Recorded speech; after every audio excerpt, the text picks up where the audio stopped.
먼저 시편 137편을 찾겠습니다. 시편 137편 8절 여자 같은 멸망할 바벨론아, 네가 우리에게 행한 대로 네게 갚는 자가 유복하리로다. 네 어린 것들을 반석에 메어 치는 자는 유복하리로다. 이 말씀에서 네 어린 것들을 반석에 메어 치는 자는 유복하리로다. 이 말씀은 무엇을 말씀하시는지 모르겠습니다. 잔인한 말씀 같기도 하고요, 휴거 때는 잘 모르지만은 아기들까지 없어진다는 말씀과 상반되네요. 이런 질문입니다. 이 말씀에 네 어린 것들을 반석에 메어 치는 자는 유복하리로다. 그랬으니까 어린 아이들을 반석에 메어 친다 그러니까 쳐 죽이는 거죠. 그러니까 아주 잔인한 말씀 같기도 하고요. 잔인하죠. 근데 이게 무슨 말씀이냐 그래요. 하나님께서 이제 주님이 재림하실 때 어린 아이들은 그대로 데려가신다고 우리가 믿고 있잖아요. 그것부터 우리가 생각을 한다면 어린 아이들은 휴거 때 자기 스스로 믿고 안 믿는 것을 결정할 수 있는 의지가 없는 애들을 말합니다. 몇 살까지인지 우리가 알기 어렵지만은 자기 의지로 믿고 안 믿는 것을 결정할 수 없는 아이들이 있죠. 그 아이들은 더 이상 기회가 없기 때문에, 구원받을 기회가 없기 때문에 하나님이 그대로 데려가시리라고 우리는 믿고 있습니다. 왜 그러냐면은 사람들이 죄가 많아서 멸망하는 게 아니고, 왜 멸망해요? 지옥 가는 사람 왜 지옥 가요? 믿지 않는 죄 때문에. 예수님이 온 세상 죄를 다 지고 가셨고 영원히 다 없애해 주셨어요. 그걸 우리가 잘 알고 있습니다. 그것이 가장 중요한 말씀인데, 예수님께서 모든 사람이 받아야 될 저주와 심판을 그 몸에 담당하시고 단번에 영원히 사했습니다. 온 세상 죄라고 하는 것은 아담 때부터 세상 끝날까지 모든 사람들을 가르쳐서 세상을 사랑했다, 세상을 사랑했다 그 말이에요. 온 세상 사람을, 세상 죄를 지고 갔다는 건 온 세상 사람 죄를 지고 갔단 말입니다. 아담 때부터 세상 끝날까지 모든 사람들이 죄입니다. 요한 1서 2장 2절에 보면은 그는 우리 죄를 위한 화목제물이니 우리만 위할 뿐 아니라 온 세상 죄를 위하심이라. 하나님과 우리 사이에 원수된 것을 없이 하고 하나님과 화목케 하는 화목제물이 되셨는데, 우리 죄만 아니라 우리 믿는 사람 죄뿐 아니라 온 세상 죄, 믿지 않는 사람 죄까지, 온 세상 죄라는 것은 믿지 않는 사람까지 다 포함했습니다. 온 세상 죄를 위하심이라. 그래서 믿지 않는 사람 죄도 하나님 앞에 다 사해졌어요. 사실은 그들이 지은 죄 때문에 지옥 가는 게 아니에요. 그들이 지옥 가는 것은 믿지 않는 죄 때문에.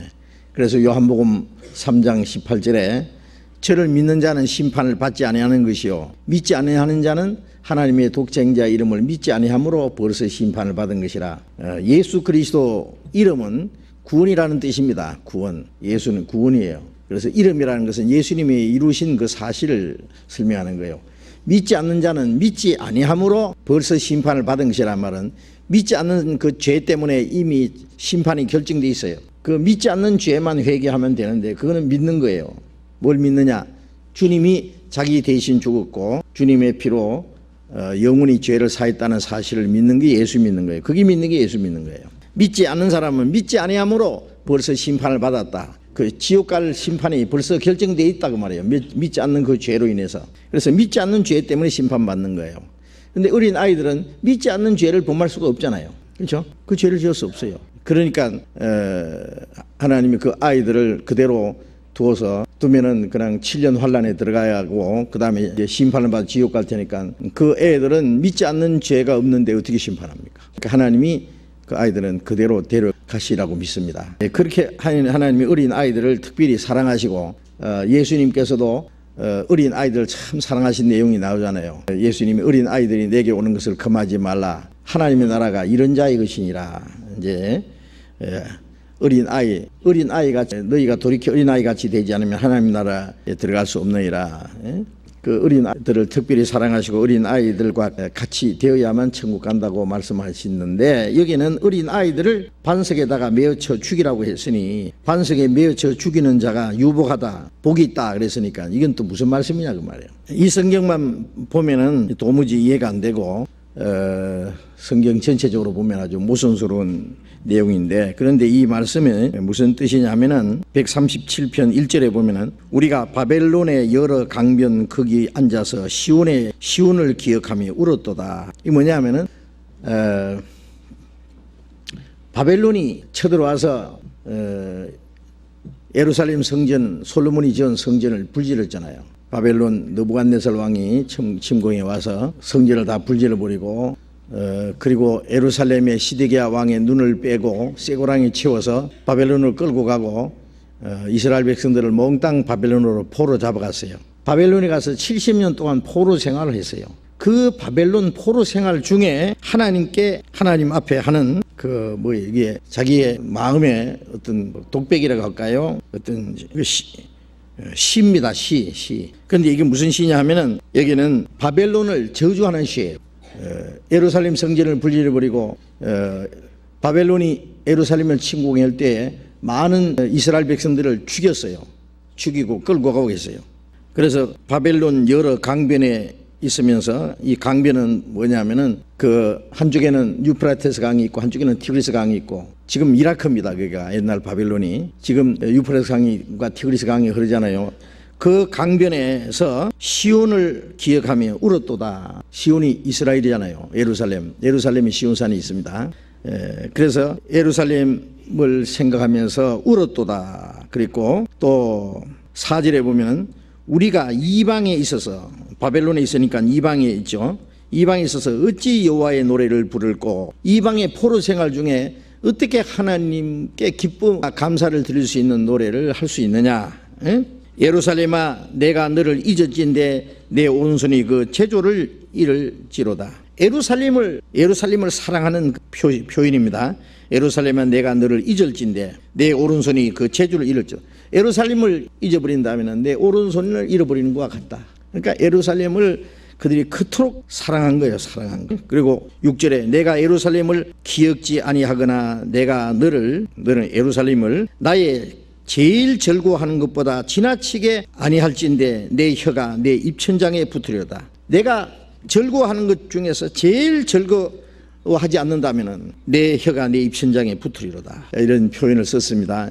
예루살렘을 얼마나 사랑하는지, 예루살렘을 얼마나 그들이 귀중하게 여기는지. 그런데 예루살렘이 이제 마구잡이로 짓밟히고 예루살렘 성전이 불타고 이제 자기들은 바벨론의 포로 잡혀 있으니까 예루살렘을 향해서 기도하고, 그러니까 그 바벨론에서 태어난 다니엘은 예루살렘 쪽을 향해서 창문을 열어놓고 하루에 3번씩 기도하고, 그들은 예루살렘을 항상 그리워하고 그랬습니다. 그래서 7절에 보면은 여호와여 예루살렘이 해봤던 날을 기억하시고, 예루살렘이 그 바벨론에게 포로 잡혀 짓밟히고 포로 잡혀가던 예루살렘이 망하는 그때를 해봤던 날을 기억하시고, 에돔 자손을 치소서. 에돔 자손이 뭐냐면은, 에돔 자손은 에서의 자손들이죠. 에서의 자손들. 그 에서는 야곱의 형인데 장자의 축복을 뺏겼어요. 그런데 이 예루살렘이 바벨론에게 망할 때에 옆에 있던 에돔 자손이, 에서 자손이 아주 손뼉을 친 거예요. 뭐라고 손뼉 친냐면은 저희 말이 회파하라 그 기초까지 회파하라 하였나이다. 예루살렘을 박살내라. 회파하라는 것은 박살내란 말이에요. 때려 부셔라.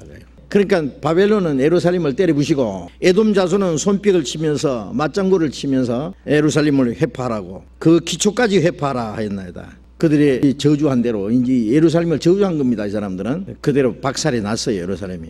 물론 그것은 이스라엘 사람들이 하나님 앞에 우상 숭배하고 율법을 범한 죄 때문에 예루살렘이 망했어요. 그런데 이 바벨론이는 예루살렘을 이제 파괴시켰고, 몽땅 바벨론 잡아갔고, 에돔 자손은 거기에 대해서 맞장구를 치면서 예루살렘 망하는 것을 기뻐했으니까 하나님 에돔 자손을 치소서. 에돔 자손을, 원수를 갚아달라고 해요. 에돔 자손을 치시고, 그리고 이제 8절에 여자 같은 멸망할 바벨론아, 이 바벨론을 멸망당할 여자로 표현을 했어요. 요한계시록 17장에는 그 마지막 바벨론 그 적그리스도가 나타나는 그 세력을 짐승이라고 표현했고, 짐승에 탄 그 여자를 큰 음녀라, 바벨론이라, 이렇게 비밀이라 그렇게 표현했는데, 여자 같은 멸망할 바벨론아, 이제 바벨론이 멸망당할 거라는 것을 여기에 말하는 겁니다. 바벨론을 저주하는 시입니다. 이게 네가 우리에게 행한 대로 네게 갚는 자가 유복하리다. 네가 우리에게 행한 같이 바벨론이 이스라엘을 짓밟고 죽이고 쫓아내고 했기 때문에 네가 우리에게 행한 대로 네게 갚는 자가 유복하리로다. 하나님이 어떻게 하세요? 바벨론이 예루살렘을 친 것처럼, 이스라엘을 친 것처럼 하나님이 옆에 바사 고레스 왕을 들어가지고 바벨론을 아주 멸망시켜 버렸잖아요. 그러니까 하나님이 바벨론에서 이스라엘 쳤지만은 이스라엘을 치고 그들이 기뻐하고 하기 때문에, 하나님을 멸시하기 때문에 예루살렘 성전에 있던 그릇들을 가지고 가서 바벨론 느부갓네살 아들 그 벨사살이에요. 그 왕 때 그걸 가지고 술을 마시고 했잖아요. 예루살렘 성전에서 쓰던 그 성물을요, 그릇을 가지고 술을 마시고 막. 그래서 하나님이 바벨론을 박살을 낸 거예요. 어떻게 박살냈냐? 옆에 바사를 들어서, 바사가 페르시아입니다. 페르시아 들어서 바벨론을 박살내버렸어요. 그러니까 하나님이 바벨론으로서 이스라엘 치시고, 바벨론이 교만하고 하나님을 멸시할 때는 또 다른 나라를 들어서 바벨론을 또 치워버리는 거예요. 바벨론이 이스라엘에게 행한 것 같이 다른 나라를 들어서 이스라엘 하나님이 쳐주실 것을 여기 원하는 기도입니다. 그 원하는, 네가 우리에게 행한 것 같이 행한 대로 네게 갚는 자가 유복하리로다. 네 어린 것들을 반석에 메어치며, 네 어린 것, 바벨론에 있는 애들을 반석에 메어치는 자가 유복하리로다. 왜냐하면 바벨론이 예루살렘을 쳐들어올 때에 바벨론이 그렇게 했거든요. 바벨론 군인들이요, 이스라엘의 아이들을 반석에다 메쳐, 이 전쟁을 해서요 쳐들어가서 이길 때에 아이 벤 자를 칼로 갈라 죽이고, 예루살렘이 망할 때도 그랬어요. 젖먹이를 뺏어서 땅에다 메어쳐 죽여요. 그래서 아주 전멸을 시켜요. 그 자손들이 다시 일어나서 보복하지 못하도록. 뭐 옛날에 저 왕이 바뀌면은요, 먼저 왕의 그 자손들이 커서 나중에 무슨 반역을 일으킬까봐 삼족을 멸한다 그러잖아요. 뭐 그거하고는 좀 다르지만 하여튼 자식들까지 아주 씨를 없애버린 거예요. 그래서 자식들을 반석에다가 메어쳐 죽이는 그런 일이 있었어요. 그러니까 바벨론이 예루살렘에게 그렇게 했고, 그렇게 한 대로 하나님이, 바벨론도 하나님이 아주 다른 나라를 들어서 잔인하게 이제 심판할 거다. 근데 사실 그대로 됐어요. 그대로. 이런 말씀과 같은 내용이 누가복음 19장 43절 봅니다. 날이 이럴지라 내 원수들이 토성을 쌓고 너를 둘러 사면으로 가두고, 여기 너라는 것은 예루살렘이 망할 걸 말씀합니다. 예수님께서 예루살렘 망할 것을 말씀하신 겁니다. 네 원수들이 토성을 쌓고 너를 둘러 사면으로 가두고, 예루살렘을 가두고, 또 너와 및 그 가운데 있는 네 자식들을 땅에 메어치며, 자식들을 땅에다 메어쳐 죽인다. 돌 하나도 돌 위에 남기지 아니하리니. 예루살렘 성전이요, 돌 하나도 돌 위에 남기지 않고 다 무너질 걸 말이죠. 이는 권고받는 나를 네가 알지 못함을 인함이라. 하나님이 자기 독생자를 보내서 그들을 구원하시려고 암탉이 새끼를 날개 아래 모으려 한 것 같이 하나님이 그들을 사랑 안에 모으려 했지만 그들이 원치 않고 배척했기 때문에 이제 예루살렘 망할 것을 말씀하시면서 네 자식들을 땅에다 메어쳐 죽일 기다. 그때 아이 벤자와 젖먹이는 자에게 화가 있다는 것은 아이 벤자를 칼로 가르고 젖먹이를 땅에다 메어쳐 죽이는, 서기 70년에 로마가 예루살렘을 침공해 올 때에 그렇게 했어요. 유대인 110만 명을 무자비하게 죽이고 예루살렘 성전을 불질러버리고, 그때 아주 잔혹하게, 아주 잔인하게 어린 애들을 땅에다 메어쳐 죽인다는 것은 그 이상 잔인할 수가 없는 거예요. 그런데 하나님이 이 바벨론에 대해서도 그렇게 이스라엘을, 예루살렘을 멸망하게 하고 하나님을 대적하는 이 바벨론 세력에 대해서 그렇게 멸망시킬 것을 이게 말씀한 겁니다. 바벨론 멸망당할 때를 말한 거예요. 그런데 이제 그거는 하나님이 이방 나라를 심판하는 것을 말합니다. 그런데 그 구약 시대도 하나님을 대적하는 나라는 그렇게 잔인하게 심판을 했고, 뭐 이스라엘도 이방인 손에 붙여서 그렇게 망하게 했고, 그리스도를 배척한 이스라엘 민족도 그렇게 잔인하게 심판을 받게 했잖아요. 그러나 이제 마지막 때 하나님이 이 세상을 마지막 심판할 때 복음이 온 세계에 전파되고, 마지막 심판할 때는 어린 애들은 하나님이 아까 말한 대로 그 7년 환란에 들어가지 않도록 구원해 주실 겁니다. 그런데 이 바벨론이 멸망당할 것을 이렇게 말했는데 이대로 멸망당했어요. 예레미야서 한번 보겠습니다. 예레미야 51장을 봅시다. 예레미야 51장 24절. 예레미야 51장 24절 그들이 너희의 목전에 시온에서 모든 악을 행한 대로 그들이 너희 목전에 시온에서 모든 악을 행한 대로 내가 바벨론과 갈대아 모든 거민에게 갚으리라. 여호와의 말이니라. 이 바벨론이 시온에서 모든 악을 행한 대로, 시온은 이스라엘 예루살렘을 멸망시킨 대로 내가 바벨론과 갈대아 모든 거민에게 갚으리라. 여호와의 말이니라. 그 후에 기원전 539년경에 하나님이 이 바사왕 고레스를 들어서 이 바벨론을 쳐버렸어요. 56절 보겠습니다. 56절. 예레미야서 51장 56절. 곧 멸망시키는 자가 바벨론의 이마임이라. 멸망시키는 자가 이 바사라 그랬죠. 바사왕 고레스. 멸망시키는 자가 바벨론의 이마임이라. 그 용사들이 사로잡히고 그들의 활이 꺾이도다. 여호와는 보복의 하나님이시니 반드시 보응하시리로다. 바벨론이 예루살렘에게 한 대로 하나님이 보복하시는 거예요. 그래 보응 갚아주는 거예요. 원수를 갚아주는 거예요. 하나님은 보복하시는 하나님이에요. 그런 것을 우리가 여기에 알 수 있습니다. 그럼 바벨론이 멸망당할 것을 말한 거예요.